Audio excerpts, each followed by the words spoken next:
SBT, conversando agora com um dos candidatos à presidência da República do Brasil pelo PRONA. Com vocês, Enéas.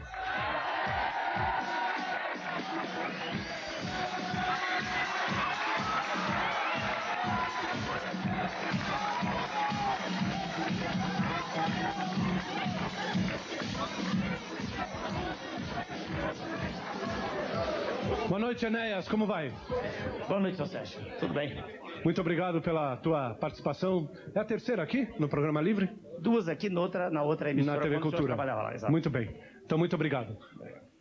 Deixa eu fazer uma pergunta inicial aqui, dessa sinceridade que você sempre tem. Você acha que você vai ganhar a presidência da República esse ano?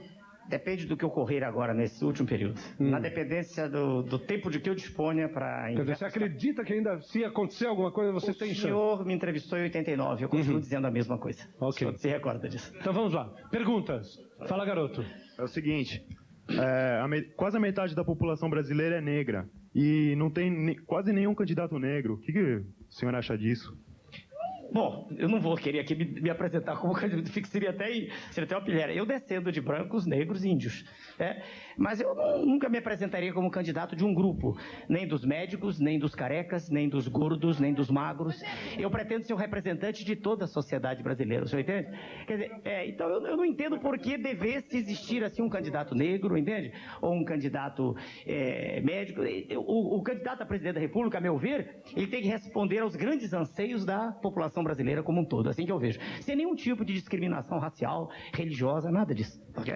Fala, garoto. Por favor, é verdade que o senhor é fascista?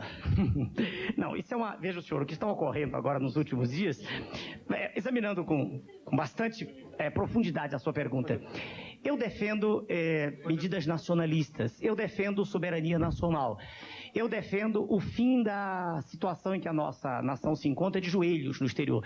E como a grande maioria hoje dos candidatos à presidência da República já se curvou diante da ditadura do sistema financeiro internacional, como já há um complô organizado de modo que o Brasil continue do jeito que está, então os grandes veículos de comunicação, e em particular alguns, bem caracterizados, eles se voltam contra essa candidatura e dizem que o indivíduo que fala em ordem, em autoridade, em respeito é fascista.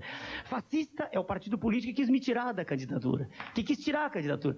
Fascista é aquele que não permite, veja o senhor, o Congresso age de modo fascista, porque se o senhor observar, eu falo 1 minuto e 15 na televisão. E muitos setores da imprensa têm medo que eu chegue ao poder, porque aí eu farei com que a imprensa seja responsável.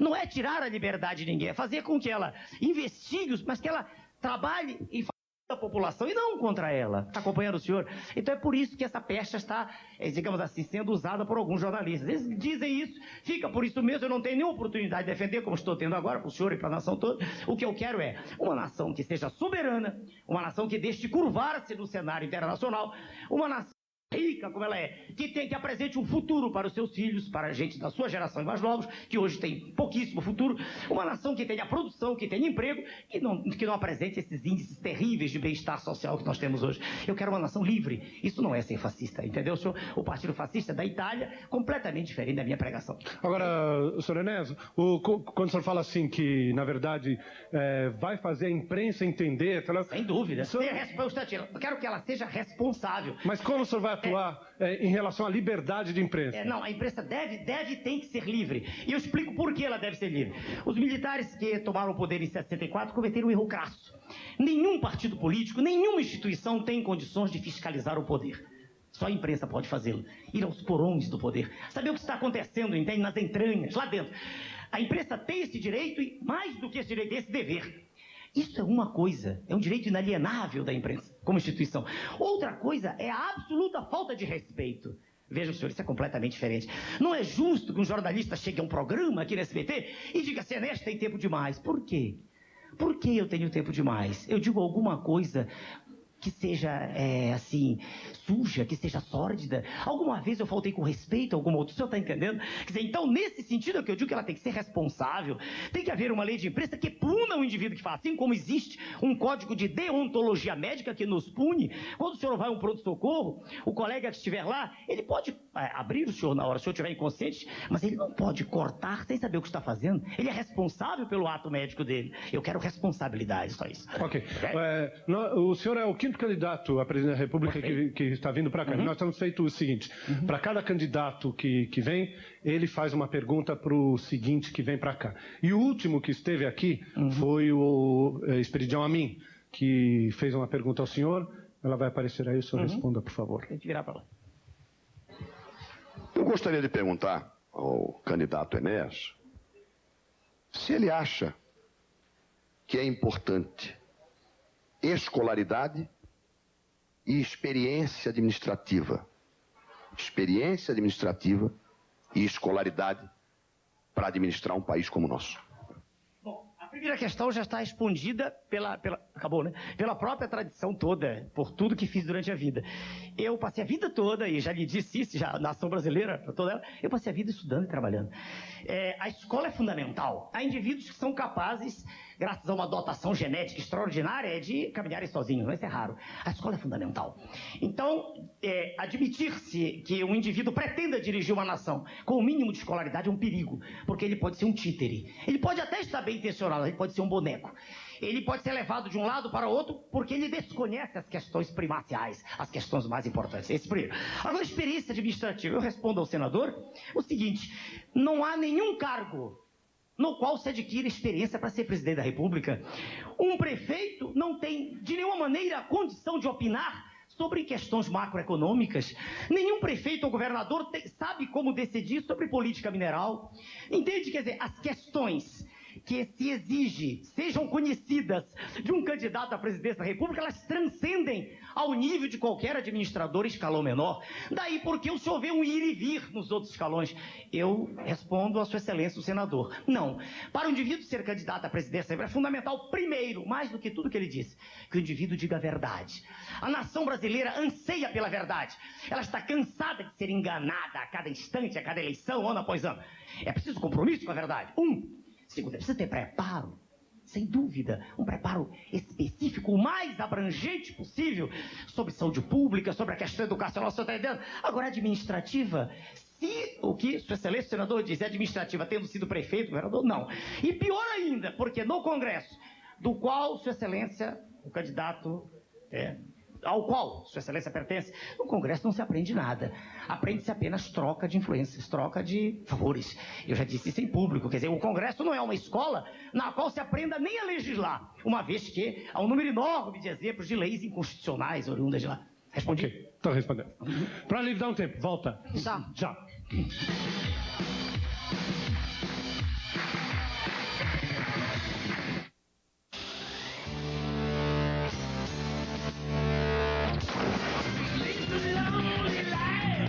Programa Livre SBT, hoje com o candidato à presidência da República pelo PRONA, Enéas Carneiro. Enéas, antes da gente continuar, gostaria que você... mostra ele lá, por favor. Porque é o seguinte, porque nós esperamos que o próximo candidato a vir aqui seja o ex-governador Quércia. Então gostaria que o senhor fizesse uma pergunta a ele para entrar no ar no dia que ele, eventualmente, se ele... Espera, venha, está todo mundo vindo. Venha também. O que eu vou perguntar para os governadores? Como é que o governador explica, se é que há explicação para isso, que nas eleições passadas, o já falecido doutor Ulisses, figura respeitável na política brasileira, tenha obtido uma penetração tão pequena no seio da população? E como é que se explica que um partido tão grande como o PMDB, quer dizer, grande no que concerne a representação do Congresso, não aqui fora, não na rua, como é que se explica que apresente um candidato à presidência e a penetração dele seja tão pequena? É uma pergunta, assim, sincera para ele. Eu tenho a resposta, mas é bom que ele dê, ok? Fala, garoto.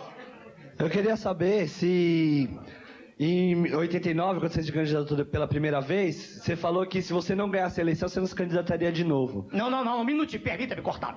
Eu tenho um documento, não, porque sem querer o senhor cometeu uma impropriedade, sem querer. Eu tenho um documento registrado em cartório, já foi filmado nesse programa, na outra TV, e o documento dizia assim, ipsis literis, veja o senhor, primeiro, se perder a eleição, não serei candidato a nenhum outro cargo de vereador, deputado estadual, federal, governador, senador. 2, deixo ressalvada a hipótese de candidatar-me à presidência da República.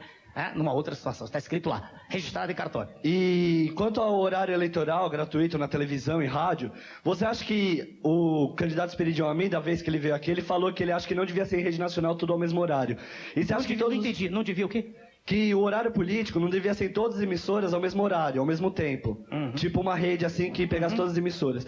E eu queria saber se você acha que todos os partidos deveriam ter o mesmo tempo igual, não um mais, outro menos. Olhe, do ponto de vista daquilo que reza a Carta Magna, quer dizer, a igualdade de direitos teórica, na prática não é nada assim. Mas se nós quiséssemos respeitar a Carta Magna, nós temos 6, 7, 8 candidatos à presidência. O tempo deveria ser igual. Não há nenhuma razão para que o indivíduo seja obrigado a exprimir-se em 1 minuto e outro em 6. E tanto isso é verdadeiro que os candidatos que dispõem de mais tempo, veja o senhor, eles não usam tempo. Eles põem músicas, põem outras pessoas para falar. É a prova, a meu ver, inconteste que se eles falarem o tempo inteiro, o telespectador dorme. Perdoe-me, é o que eu tenho dito, né? Quer dizer, não falta-lhes conteúdo e fortaleza verbal para se exprimir. Então, eles colocam pessoas, colocam músicas, colocam outras coisas e a mensagem, que é o mais importante, não vem. Eu discordo do que está aí, já disse isso, se o senhor pergunta, se quisesse respeitar a lei, o ideal seria um tempo igual. Para 6, 7 seria mais fácil, mais democrático, mais justo, né? Ok? Estou à disposição. Fala, garoto. Eu queria saber, além de merda, o que o Além presidente corrupto tem na cabeça. Não entendi a palavra ali. Não vi. Eu queria saber, além de merda, o que o presidente corrupto tem na cabeça. A expressão é do senhor, eu respeito. Não? Eu sou uma pessoa disciplinada. Se a norma do senhor é essa, eu me respeito. Veja bem. Não, eu digo a norma do dirigente do programa, eu não tenho dúvida. Veja o senhor, eu quero... Um dirigente, além disso que o senhor citou, desse conteúdo desagradável, além disso, o que é que ele deve ter mais? O que ele perguntou? Deve ter na cabeça. O que é que ele... Não sei. Veja o senhor, espera um minutinho, veja assim, os dirigentes do nosso país são extremamente mal dotados pela natureza no que concerne a arrumação cromossomial, que eles são mal dotados, e ao lado disso não estudam. Eles trocam ideias, conversam uns com os outros, mas não estudam. Pelo fato de não ser o estudo o imperativo categórico deles, eles realmente são muito ruins. O que mostra o temor colossal que eles têm de mim. Colossal, né? Colossal, terrível. Eu sou apontado como inimigo. Sim, eu sou inimigo, mas não da população. Eu sou inimigo do sistema que aí está. De um sistema pútrido, perverso, sórdido, ignominioso, que lança a maior parte da população na desgraça, né? Isso sem dúvida, né? Fala, garota. De onde vem a Eu pergunta? queria saber, saindo um pouquinho da política, se a barba que você usa tem algum sentido especial ou é apenas costume? Não, eu já respondi essa pergunta, senhorita. Não há nenhum sentido especial. Certa época eu estava escrevendo um livro e fui ficando, não barbudo, fui ficando barbado. E não havia tempo de fazer e fui ficando... Gostei do aspecto e ficou. Não há nada de especial, não, senhorita. Você tem falado muito mal dos políticos de um modo geral. Desde que entrei no processo, em 89. Pois é, quantos deputados, quantas pessoas são candidatas pelo PRONA a deputados estaduais, federais? De cor eu não sei não sei. Eu posso lhe dizer que há em 12 estados, no Rio é um número enorme, porque nós temos uma deputada federal, o senhor conhece, dona Regina Gordilho, que aliás foi quem nos propiciou a candidatura por causa da ação de inconstitucionalidade que nós pudemos apresentar. E ela já é um político mandato. E há no Rio de Janeiro uns 10 candidatos, e em Brasília alguns, São Paulo há, quer dizer, eu não sei o total. Eu vou dizer ao senhor que mais de 20, provavelmente. Talvez Agora, mais um pouco. Federal, né, no nível federal. Ok. Quer dizer, mas eles, você recomenda? Veja o senhor, eles todos se aproximaram de mim dizendo que acreditavam no modelo que eu apresento. O modelo de ordem, de respeito à lei, de disciplina e de uma vontade de aço para mudar o Brasil. Para fazer uma terra da qual a gente se orgulhe e não da qual a gente tenha tristeza. Todos hipotecaram esse tipo de compromisso. Então é minha obrigação também acreditar neles. Entende? Fala, garoto. Ô, doutor Inês, eu gostaria de saber, já que a juventude... Pronto. Já que a juventude é a força de um país, então, no seu programa ou seu projeto, talvez tenha uma folga para a juventude. Então, no Brasil existe, quer dizer, um espaço, digamos isso. O Brasil apresenta hoje em dia um índice de mortalidade das crianças muito grande, quer dizer, muito elevado, sem dúvida. bate recorde. E será que... O senhor é da onde, hein, com a sua pronúncia bonita assim? Tudo isso é? Eu sou de Angola, sou curiosidade. Pois não. É um português um pouco diferente desse aqui do Brasil. Pois não. E será que o senhor tem competência para resolver esses problemas todos que já afetam o Brasil, digamos, há décadas? É difícil responder para o senhor como lidar. Eu teria que fazer um resumo da minha vida. Veja, senhor, uma pessoa vale por aquilo que ela fez. E não é aqui o lugar de eu contar toda a história da vida. Eu digo ao senhor o seguinte: eu tenho uma vida pautada em trabalho. E esse trabalho se reflete na última atividade que eu exerço, na qual eu dou aula para 1.000 médicos por ano num curso particular meu. E atividade médica. E já fui presidente de uma sociedade de cardiologia. Quer dizer, traçar todo o currículo de primeiros lugares, isso tudo não é bem próprio agora. Eu digo ao senhor o seguinte: eu estudei a vida inteira e tenho estado nos debates, quando os candidatos vão aos debates, à disposição deles. Eu lhes faço perguntas e boa parte das vezes eles não respondem as perguntas que eu faço. É a impressão que eu respondo ao senhor assim. Olá. Programa livre, dá um tempo, volta. Já. Já.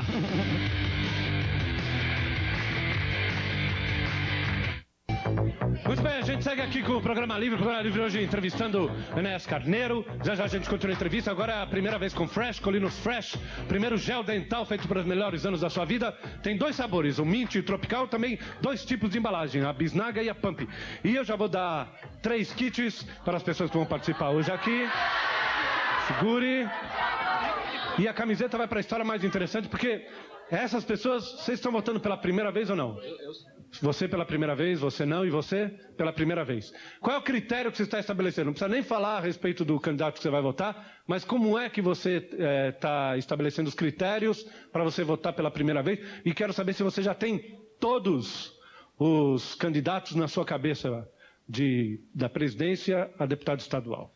Não, todos eu não tenho, mas eu acho que, para mim que não tenho muita experiência, eu acho que tem que votar, você tem que saber se o cara tem um passado político legal, se foi vereador, prefeito, qualquer coisa, para saber um pouco da vida do cara e ter um pouco de confiança no que ele vai fazer se for eleito, né? Você tem quantos anos? 16. 16. Você recomenda a todo mundo que tem 16 e que possa votar que vote? Eu recomendo. Ok. Como é seu nome? Flávia. Eu perguntei seu nome? Marcelo. Então. Os critérios, olha, eu acho que primeiro de tudo é o programa de governo, né? Mas não o programa, especificamente o programa, o que está escrito, mas as ideias que norteiam para que o programa tenha sido feito. E que a gente possa comprovar isso através da sinceridade do candidato, que ele passe realmente isso, discutindo as ideias que estão por trás do programa. E também o que ele disse, também o histórico político, a experiência política, se tem um passado bom ou não, esse tipo de coisa. Você já tem todos os candidatos ou não? Quase todos, quase todos. Falta mais deputados, né? Deputados estaduais e tal. Bom, seu nome? Thiago. Bom, eu acho que o que eles colocaram na nossa mão foi uma coisa ruim e outra pior. Que se você vai ter que escolher, né, entre um plano que aparenta ser uma merda e outro que é uma tremenda mentira. Se ele for bom, ele fez um milagre, pelo menos é o que eu tô achando, a minha opinião. Ele é uma mentira. Até agora é um plano para eleger uma pessoa, né? Agora, se for certo, ele é um milagre, porque ele acabou até agora o que diz a televisão. Ele acabou com a inflação. Reduziu a mínima a taxa de inflação, mas eu acho que isso é impossível. Então, em vez de você vai ter que empregar o seu voto numa coisa ruim, numa coisa horrível, eu sou mais uma coisa ruim. Porque as pessoas sem escrúpulos podem, como se diz, mudar a sua opinião sem você saber, anulando seu voto, sabe? Eu acho isso uma sacanagem. Primeira vez que você vota. Tá bom. Nem tanto pelo resultado final, mas mais pelo desenvolvimento da ideia. Muito obrigado por vocês. Agora eu tenho uma pergunta para você, Enéas. Não, é que eu ouvi a tua entrevista na MTV, eu achei muito interessante sobre a AIDS, né? E muita gente aqui não viu. E eu queria saber o que o senhor faria, pode servir até de conselho para outros candidatos que forem eleitos, o que o senhor faria se o senhor for eleito contra a AIDS? Não há nada de particular para eu fazer diferente de qualquer pessoa que tenha esse poder na mão da presidência da República. O que tem que existir é conscientização maciça. É um processo educacional permanente. Não adianta fazer-se uma campanha e ela parar. Porque novas gerações, a cada instante, né, vão surgindo no cenário. É um processo contínuo de educação de toda a juventude. Contínuo. Tem que haver permanentemente educação. Esse é o único caminho. A AIDS não é, no momento, ainda uma doença curável, só com prevenção. Fala, garoto. Eu queria saber, na opinião do senhor, quem foi o melhor presidente do Brasil e por quê? Do que eu conheço, Getúlio Vargas. No governo dele, o trabalhador teve... Trabalhador, eu estou falando daquele que trabalha. Pessoa que trabalha. Né? Teve pela primeira vez direitos. ele teve o domingo remunerado, o salário mínimo, que naquela época era uma coisa justa. Então, se eu tivesse que citar um nome, seria Getúlio Vargas. No Brasil, o senhor está falando.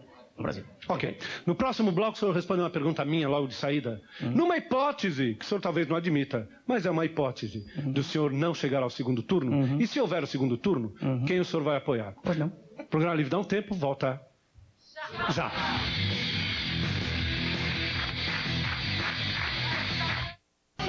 E aí, seguimos aqui pela SBT Programa Livre, hoje com Enéas Carneiro. Eu havia feito uma pergunta a ele antes do intervalo, que é a seguinte: se não chegar ao segundo turno, e se houver o segundo turno, e se continuar essa bipolarização entre Lula e Fernando Henrique, qual vai ser sua posição? Bom, com a mesma clareza com que eu falo sempre. O senhor me conhece bem. Terceira vez ou quarta que estou no seu programa. Exato. Se eu acreditasse em qualquer um dos senhores que aí está, como candidato à presidência da República, como candidatos, né, eu não teria entrado no processo. Eu não acredito neles. Transparece-me, né, transparece para mim, nas alocuções que eles proferem, sempre mentira. Sempre uma hipocrisia gigantesca. E de modo que eu estou sendo mais uma vez sincero. Se não chegar, não estarei do lado de ninguém. Recolho-me a minha posição de um cidadão comum, de professor de medicina. Se o senhor me permite, eu queria fazer um comentário, posso? O comentário é o seguinte: não existe isso que aí está tão decantado em prosa e verso pela imprensa. Isso é falso. Isso é falso, isso é fabricado. Tenta-se convencer a opinião pública, e não sou só eu quem diz isso, muita gente boa, que existe essa bipolarização para que a sociedade aceite isso já como fato consumado. Para que ela não pare e reflita. Porque o que está sendo programado é a eleição de uma pessoa, uma vez que já se sabe de modo claro que a outra pessoa não tem condições de discutir e que será esmagada. O que aconteceu em 89 é um exemplo inequívoco para o qual eu chamei a atenção da população naquela época. O segundo candidato não tem condições de enfrentar. Ainda mais um homem que tem uma escola de sociologia. Então, o que está sendo programado, sem dúvida, é que um candidato deve ser eleito. E o outro apenas está para fazer de conta, porque não tem condições. Isso é um perigo. Eu chamo a atenção da sociedade brasileira para o perigo que se descortina aí.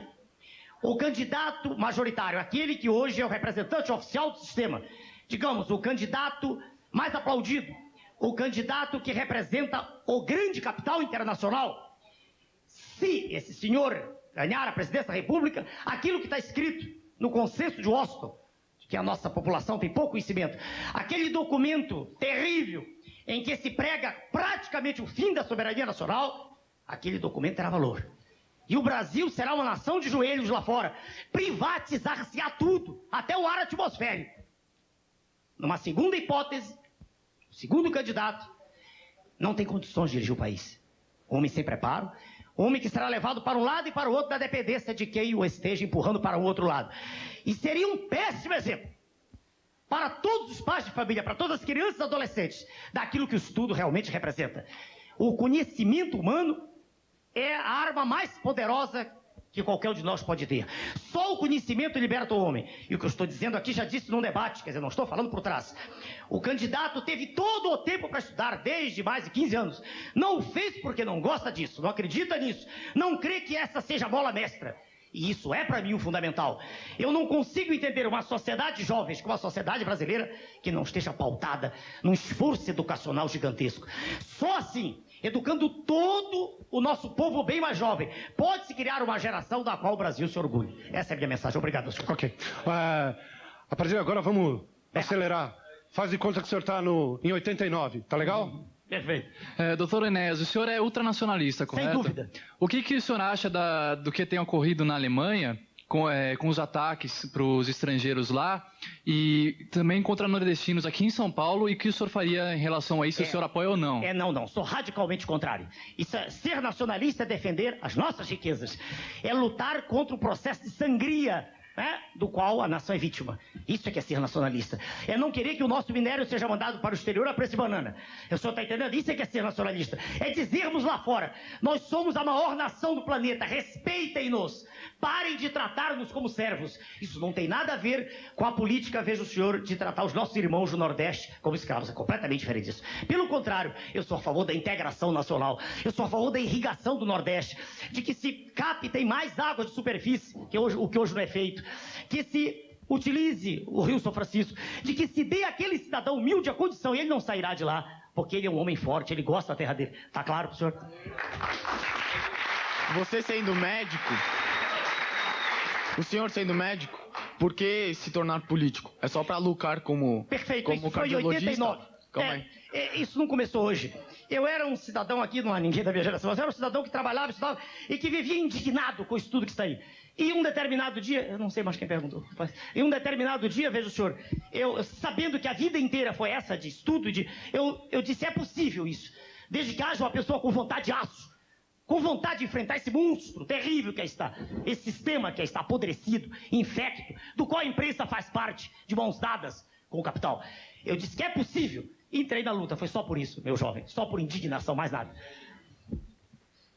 Bom, o senhor disse que quer fazer muitas obras, irrigar o Nordeste e tal, mas isso tudo custa dinheiro e o país no momento não tem. Deixa eu me interromper imediatamente, um minutinho só. Pô, pelo amor de Deus, o país tem dinheiro, isso que o senhor ouve é mentira. Perdoe-me, senhor Sérgio. Ninguém diz pro senhor, não, eu tenho que responder para ele. O senhor está sendo enganado. O senhor é a população brasileira toda, eu vou mostrar agora.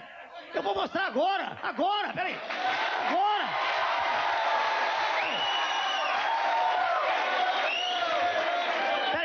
Culpado, peraí, eu cortei sua frase numa atitude até inteira, porque eu ouvi isso a vida inteira quando eu era médico apenas, não era político.